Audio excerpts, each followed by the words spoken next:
Hey guys, so I had three ideas for three different stories from three different genres in my head, not knowing which one to start with. And I was so sure I was going to start off with the greatest warlock that ever lived. But Madam Regina's son is just going to have to wait. I changed my mind, not because I think this will be a better story, but I wanted to slow down and take a different turn.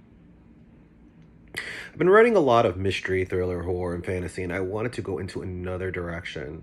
I wrote the poem, literally read through the lines, and that's what gave me the inspiration to write this love story.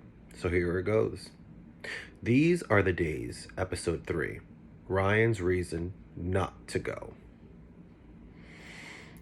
This whole episode is from Ryan's perspective and why he's choosing to suppress his urge to want to go back to Camp Everwood. The last we heard from Ryan was he was having problems opening up with his wife, Cindy. We assumed in the therapy session with Robert Davidson in the baggage episode that it had a lot to do with his mother's second husband and how there was physical abuse and that his mother did nothing to intervene, and that's why there is this huge grudge there. There's so much that Ryan doesn't tell Cindy because he doesn't want to burden her with it. But as this episode continues, you start to realize that there are more reasons why he keeps some of his secrets hidden. In the beginning of this episode, it opens up with Ryan driving. Cindy's in the passenger seat, and Bailey and Jessica are in the back. They are celebrating Bailey's 13th birthday, going to Fun World. Cindy sees a huge change in Ryan since the therapy session. He's having more family dinners on Fridays, movie night, helping Bailey study for tests, even attempting to do the whole boy talk with Jessica, and more intimate time with his wife. Yes, there are still times where he daydreams, but it's not as bad as it was before. In the middle of the drive, Cindy decides to bring up a sensitive topic. Why did you throw away the mail about Camp Everwood?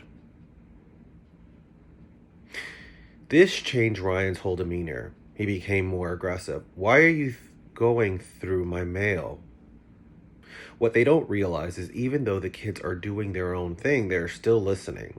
Cindy's trying for this not to develop into an argument, but his defensive side can't seem to be controlled, and so she decides to give him silence. He apologizes and tells her that he's trying to let go of the past, something that Robert Davidson suggested. But all of that was a lie.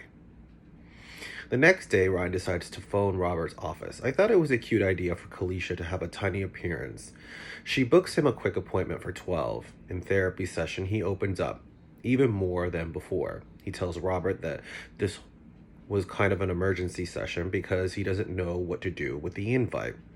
He tells him about Chris. I think in the beginning, Robert thought that maybe Ryan was suppressing his feelings for this Chris character, considering he didn't speak about him last time or even mention him to the wife.